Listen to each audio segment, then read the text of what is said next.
Hello all and welcome. And I am the practical philosopher, also sometimes known as the MGTOW philosopher. Today I'd like to talk about feminism, the scourge of humanity. I say humanity because it's not only a scourge to men, but a scourge to women as well. They just simply don't know it because they've been brainwashed by several generations of this nonsense going back to the 19th century, so quite a bit more than several generations.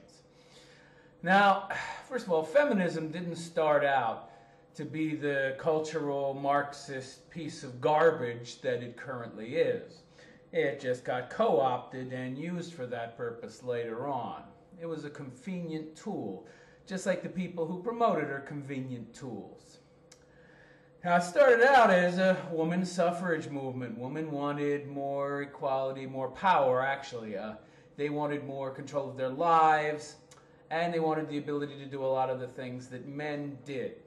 Now, of course, even back in the 19th century, women were delusional, misled, and highly misunderstood men's role in society because they were home all day. They didn't work real jobs. They didn't know what the hell a real job was about. And even today, women are slightly delusional, more than slightly, about the role that men hold in society. They don't seem to realize that if men were to disappear tomorrow, the world would fall apart. They really think they could build all the shit that's around them, make everything that they use, invent everything that they have. If they could, they would have. Okay? So, be happy you have men, ladies. Of course, they won't be because they are delusional. But back to how feminism first started. It was a women's suffrage movement. Women were suffering. Women didn't have the same rights as men. They couldn't own property, for example, and while it wasn't illegal for women to work, not too many people would hire them to do most professions. And although there were some things they were fit for, like being a nanny or something like that, the majority of them stayed home and took care of the kids and such. And of course, as time passed, women became more and more bold. They got more and more courage to go out and cause mischief.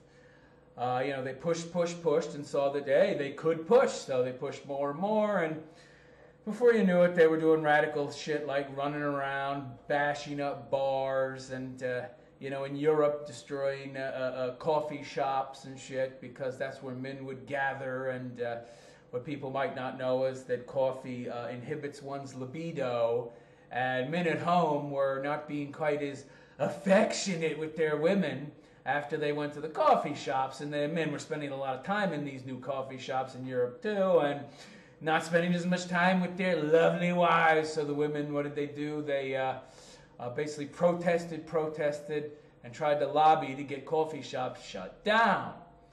Of course, in America, it was booze. Of course, this caused the same problems, but it also had women getting beat up by their husbands. So what did women do? They protested, and of course, after the women's suffrage movement first started, they pushed a little and saw that they had the ability to push. So some crazy older ladies in the movement grabbed axes and ran around destroying the insides of bars as well as the outsides. And nobody stopped them because, hey, you can't hit a woman, and these are women, they're all running around armed with axes.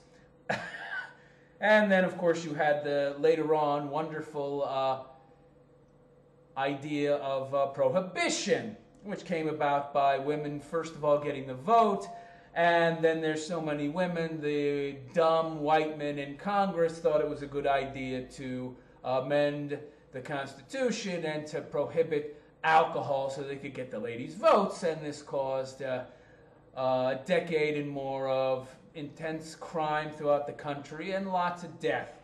And this is what you get when women are trying to make policy in government. Decisions made based on emotion or subjectivism, and not decisions made using logic and reason, which would be using an objective point of view, which women clearly do not have, generally speaking. So that's how feminism started out. It started out as a women's suffrage movement, went on to get them the vote, and then women continued to push because they saw that they could.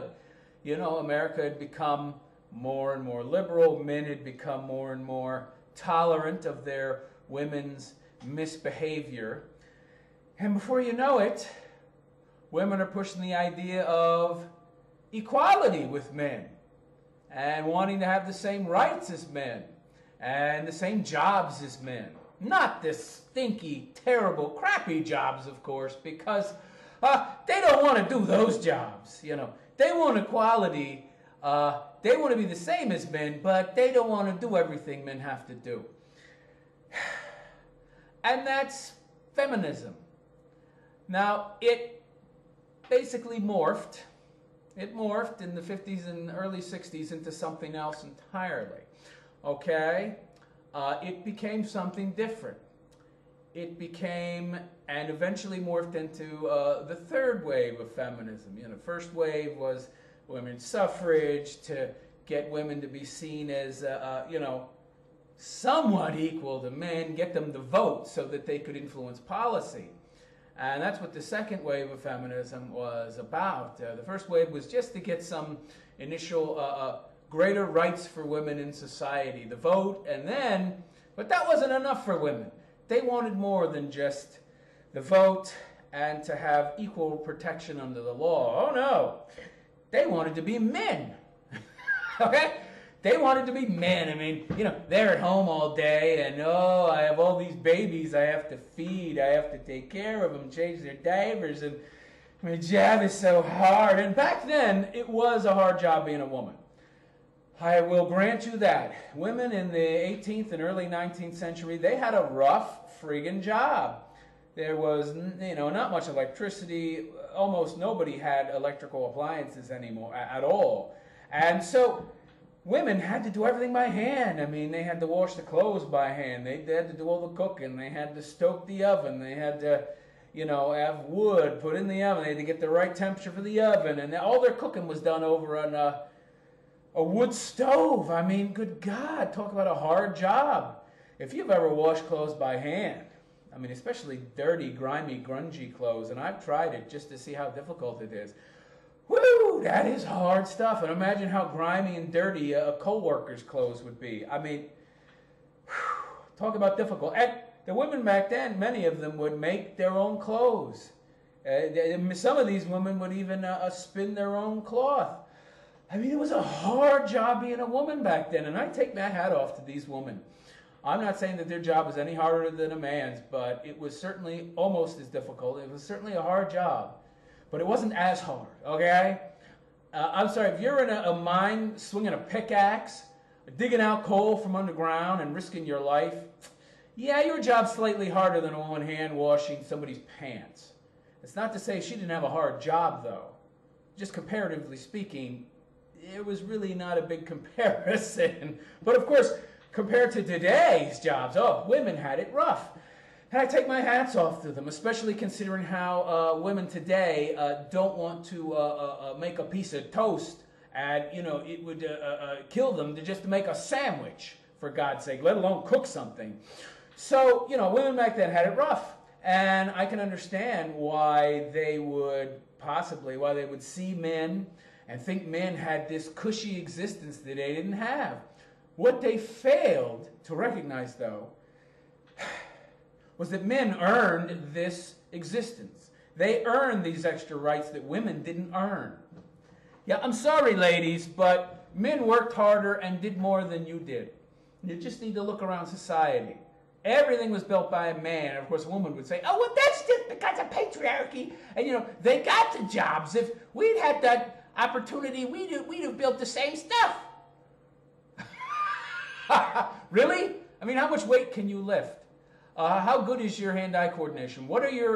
How good are your spatial skills? How good are you at constructing and deconstructing things? How good is your imagination? How good is your ability to think up and make detailed blueprints and do the mathematical engineering processes to figure out the different load-bearing weights and leverages of this and that? I mean, good Lord, the complexity of these things and the nature of these things specifically plays to a man's skills.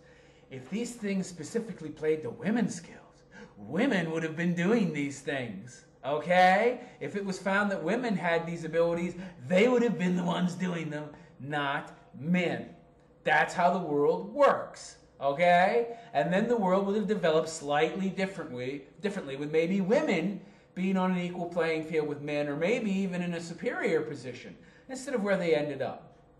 Now, this is not to say that there was not some unfairness going on, but women claiming they were oppressed is nonsense. First of all, you ever hear the saying, power behind the throne? Well, in most households, the women were the power behind the throne. Yes, they played to the man's ego, but the women, they were in charge of finances, in charge of running the household. They were the boss at home. Now, yes, there were some instances of women being abused by men, and there were just as many instances of men being abused by their women. You know, I mean, and at least if a man beat his wife and it was bad enough, you know, he might be taken out into the town square and whipped, given 15, 20 lashes.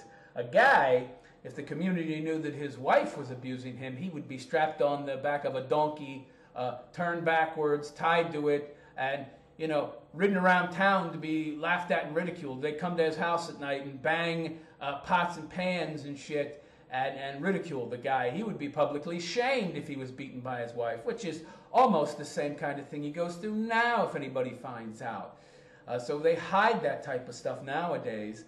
Men are beaten just as much as their wives, and don't give me the bullshit about, yes, but men are bigger, so it's more atrocious when a man does it. It's more objectionable. Give me a break. I don't buy that size equaling greater force, so it's more of a crime bullshit. First of all, a woman can generate just as much force as a man, as women are more likely to grab weapons and use them. Hence all the stories about pots and pans. Those are not myths. That's very real. And women still do this today, or they throw shit. So women can equally be the equivalent of a man very easily in the terms of how much force they apply when abusing a man, which, like I said, studies have found time and time again that women are as or even more abusive nowadays because they know they can get away with it, because we now live in a matriarchy. So it's a total myth that women being abused was some kind of a one-sided instance where it was only happening to them and they were this oppressed class. Now,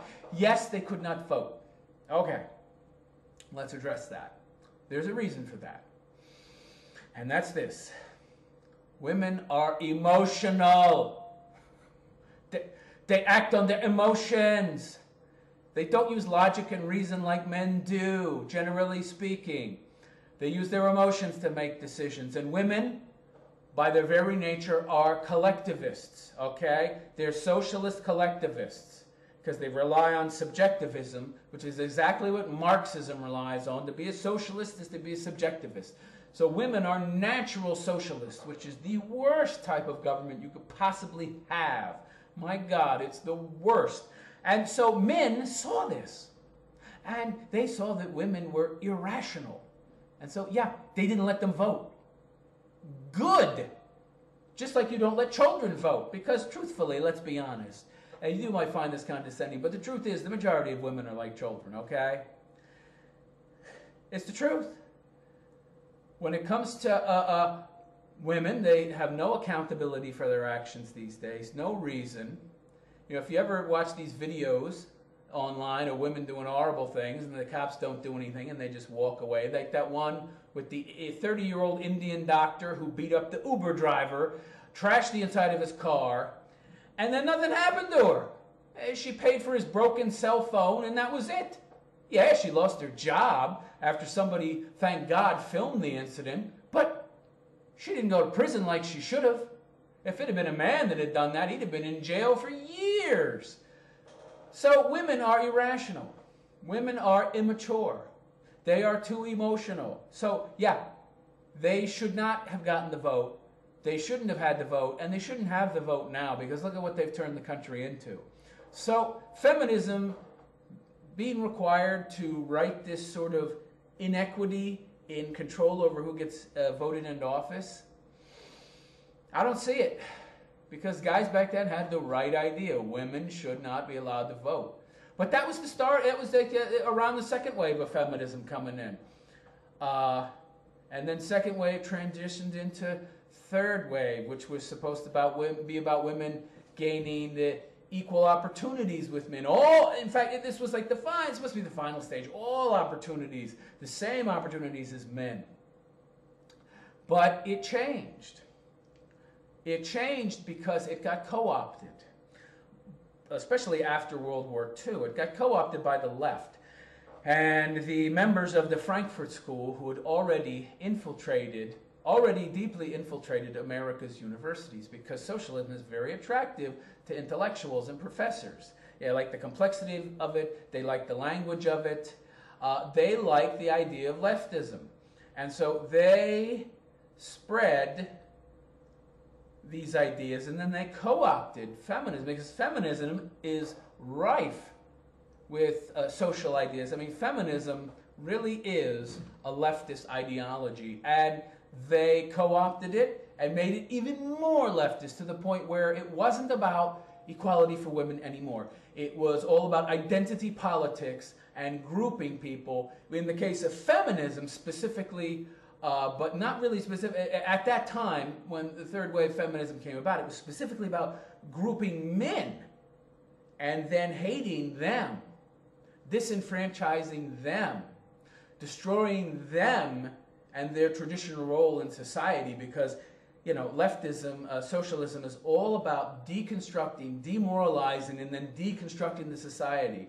And it's all sorts of tools to do that. Black Lives Matter, the Antifa, these are all tools of these leftist intellectuals who want to destroy society and then remake it in their vision, which would be the perfect socialist vision. Yeah, that wasn't real socialism. You hear that all the time when talking about countries where it didn't work. But I know the real socialism. I know how to make it work. And you'll hear this all the time if you talk to these delusional nut jobs. And when you talk to a feminist, if you talk to her and decipher the language, everything she's saying is leftism, is cultural Marxism. It's just the labels are different, okay? But it's all about an oppressed class and an oppressor. And so that's all feminism really is. It's one of many tools to deconstruct society, demoralize society, and then deconstruct it so that the demagogues can come in, and they already are here, and reconstruct the society and put the people in power that they want. That's what feminism is. You have to understand that. And it might have started out with supposed noble goals, which were to liberate women and give them absolute freedom. But look what we've got now. Chaos. As I heard once in a movie, Ghostbusters, if I remember, mass hysteria, dogs and cats living together. Day is night, night is day. Just everything is turned upside down. Traditional roles have been destroyed. Feminism has been one of the better tools for accomplishing that. It has done a very good job of turning men into women, women into men, deconstructing, and this is what socialism does. This is what Marxism, cultural Marxism does. It comes in, it's introduced, and it's about redefining the traditional roles in society and then destroying those roles. For example, the nuclear family. Man was the head of the family. He went out, he worked, the woman stayed home, she raised the kids, she took care of the household and the finances and everything. And the kids listened to the parents. Now, the man, his traditional role, the man has been turned into almost like a woman. He doesn't feel good about being a man. He's not proud about being a man. He's not proud of being an American.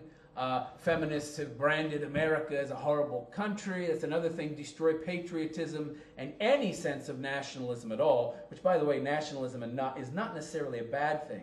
It's just bad when taken to extremes. You should have some nationalistic feelings about your country, meaning you admire, appreciate the culture that you live in. And of course, patriotism, loving your country, defending your country, wanting to protect the land you live on. And these things have been destroyed in the modern day male by feminism, the constant attacks on men to take away their power in society and give it to women who are inherently socialist in nature.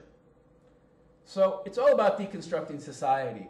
Feminism is not a tool to elevate women to equality with men. It started that way, and it's now being used for another purpose. The equality bunk is just a guise. It's just a smokescreen for the real agenda, which is to destroy American culture, because you have to destroy the existing culture before you can reconstruct it and change it into a new culture, the one that the intellectuals think they can make work. And this is some very scary stuff, and you have to understand this about feminism. Now, of course, feminism has still been used to elevate women, because they're the ones that are going to do what the people pulling the strings want them to do, the globalists, the people really in charge, like the George Soroses of the world, okay? And so, in the process of third wave feminism acting, basically in their belief, most of these people who advocate feminism are just useful fools. They don't know the real agenda and goals of the movement that they have attached themselves to. So through their actions, women have actually become superior to men, and the society has become a matriarchal one. But that's just a means to an end. That's a more incidental than it is primary goal.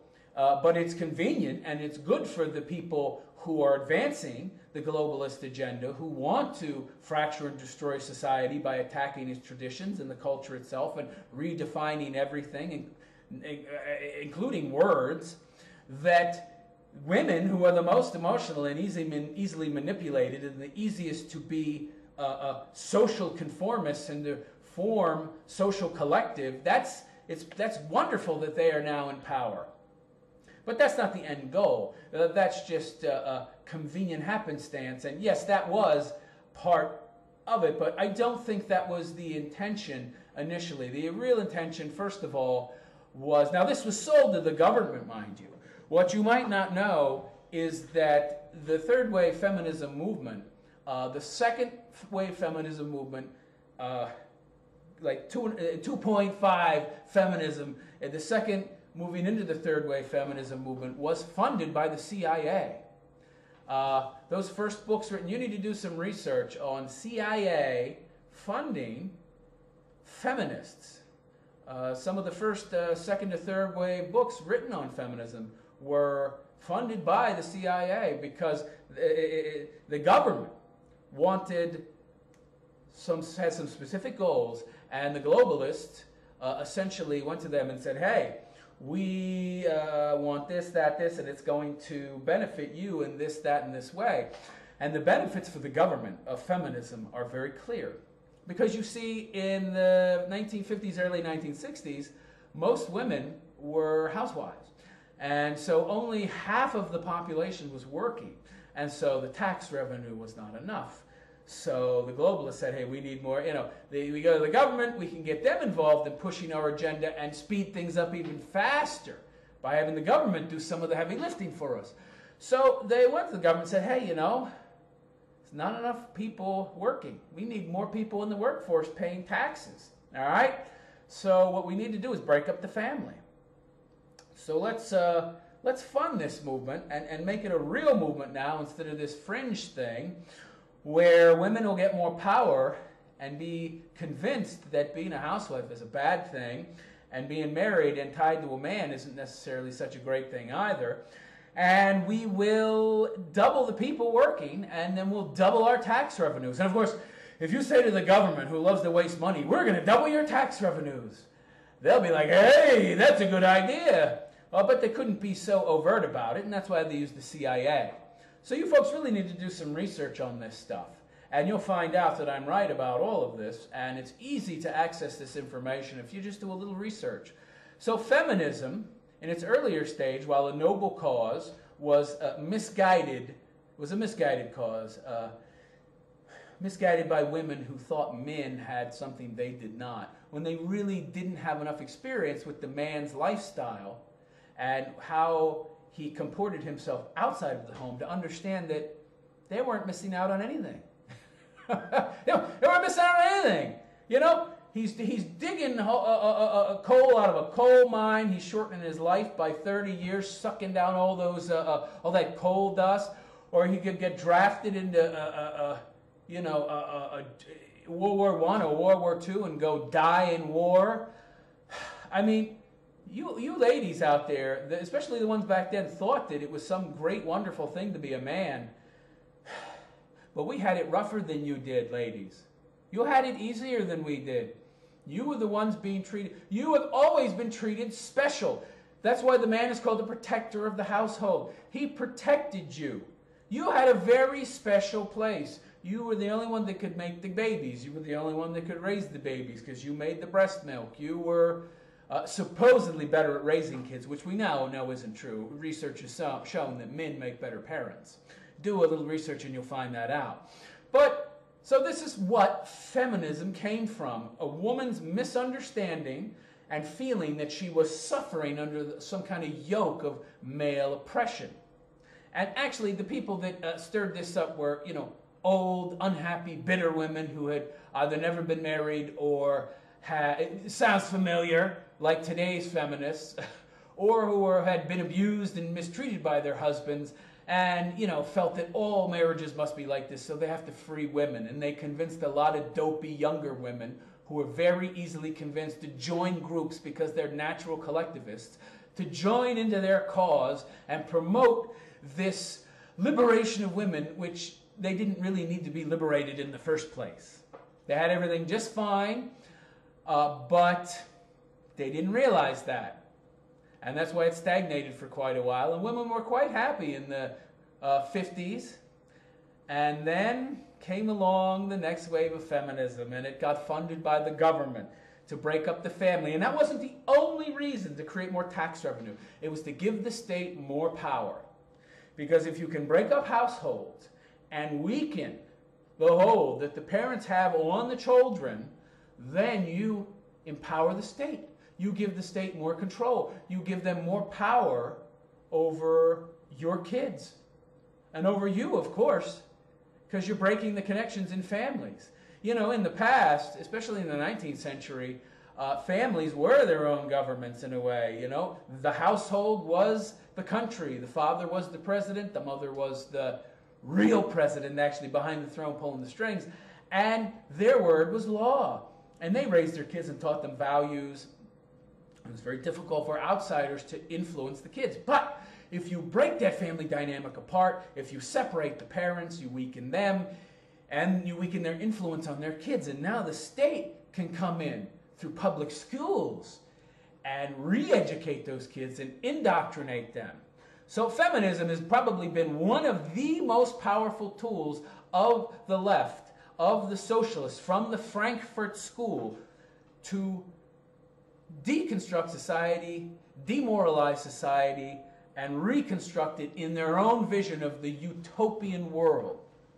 So feminism, for a very long time, has been nothing more than a tool of the left to destroy America and remake it into a socialist country. Which is why you never hear university professors or anybody else in government talking about the evils of leftism, of communism, but you always hear them talking about the evils of Nazism. Because one thing that Nazi Germany was nationalistic. And nationalism is one of the more, patriotism and nationalism are two of the tools that can fight socialism and collectivism and indoctrination into this collective hive mind. Because you have a connection to a specific identity that represents a country, and it's very hard to break that down. And you have to do it on an individual level. It's very hard to do that. But if you can make those qualities of nationalism and patriotism evil things, well then, you have a much easier time, because people won't want to be those things, and they won't develop this love of country and this personal connection to the ideals that represent that country. And that's why many Americans and many people throughout the world have this idea in their head that America has no culture. that it's just this hodgepodge of people from all these different places. When in truth, America does have a strong and rich culture, at least it used to, until cultural deconstructivism was enacted by the left some time ago, and feminism has been their most successful tool in deconstructing and demoralizing American society. So feminism is altogether evil. While you might think it served a purpose at some time, no, not really. I'm sorry. You might disagree with my viewpoints on women being able to vote, and look what it's done to the country. But it has not been about anything noble for a very long time.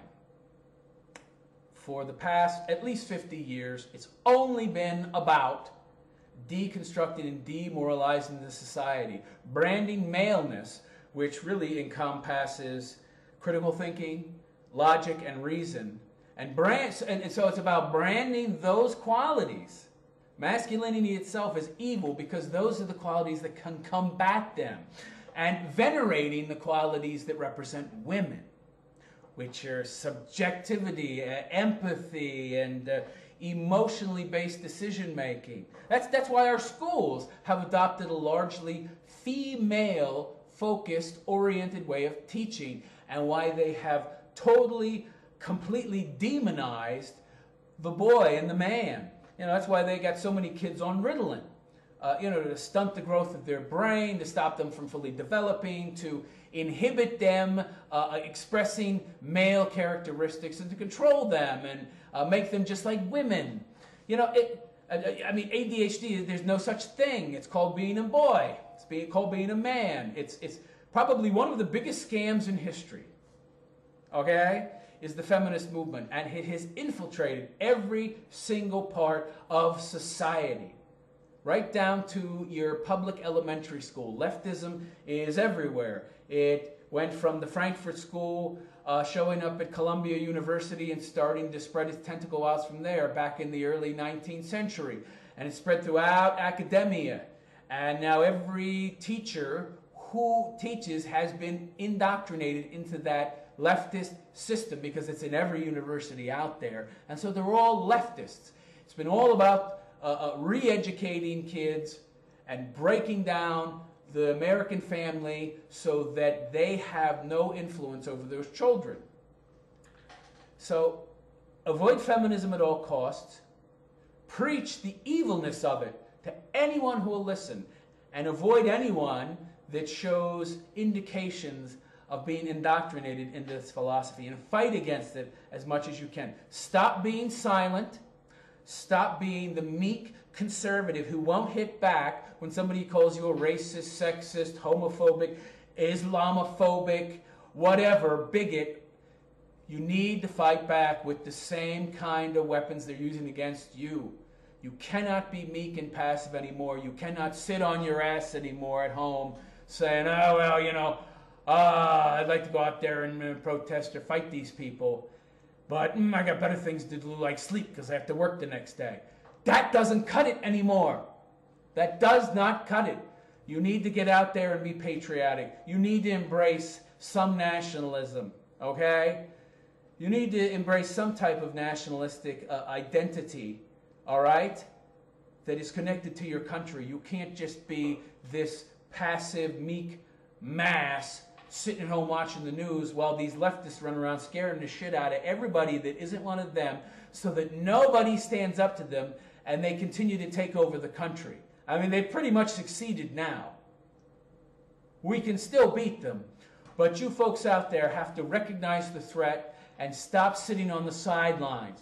And it's going to require actual fighting, just like you had at Berkeley, where the leftists got their asses kicked for the first time ever in recent history, because some conservatives who got fed up with them went out there to support each other in numbers and beat the shit out of these bunch of socialist, leftist, brainwashed, indoctrinated, useful fools. And you're going to have to join them in numbers. And only then, because these people are the real bullies, only then can we take back our culture and be proud to be Americans and not have to listen to these idiots saying that America is the worst country in the world and it was never great. Okay? It's a great country. It's the greatest country in the fucking world. And if you don't embrace that, if you don't go out there and fight these people who, they say whatever they want, but they attack anyone who doesn't agree with them. They have scared the whole entire country. It's time for you to stop being passive.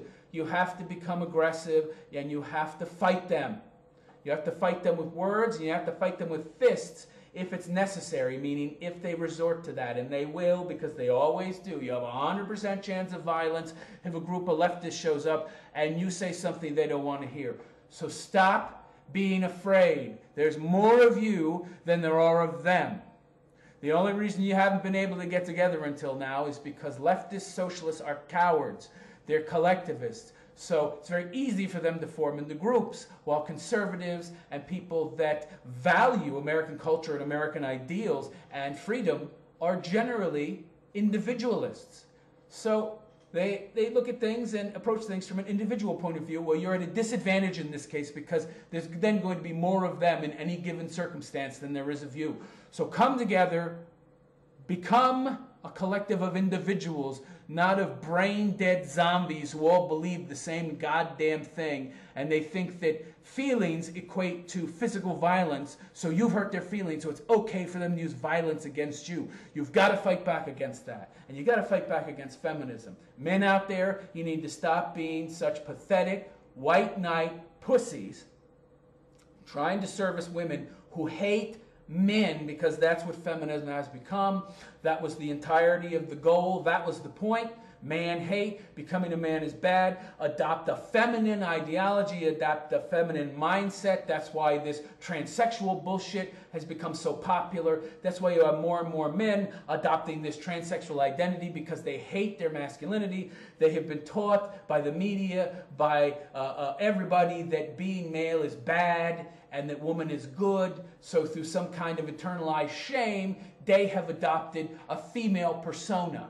And it's just going to continue to get worse until we men, we conservatives, and some of them can be women, thank God, fight back against this crazy shit. Because it's not going to end. These people do not see logic. They do not see reason. They will not stop until someone stops them. And it's going to require probably civil war.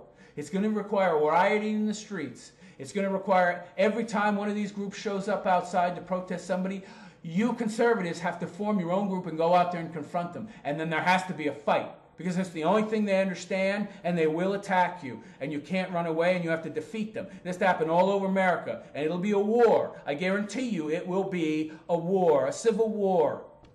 And I don't know how much the cops will do, because in most cases they just let the leftists do whatever they want. But they'll take you away and arrest you if you fight back and defend yourself. But that's okay. You're in the right. You need to get out there. You need to fight back. You need to be a patriot. Because that's what this country needs right now. Patriots. I am the practical philosopher, sometimes known as the MGTOW philosopher. And I wish you a good day and hope you will be patriots. Take care.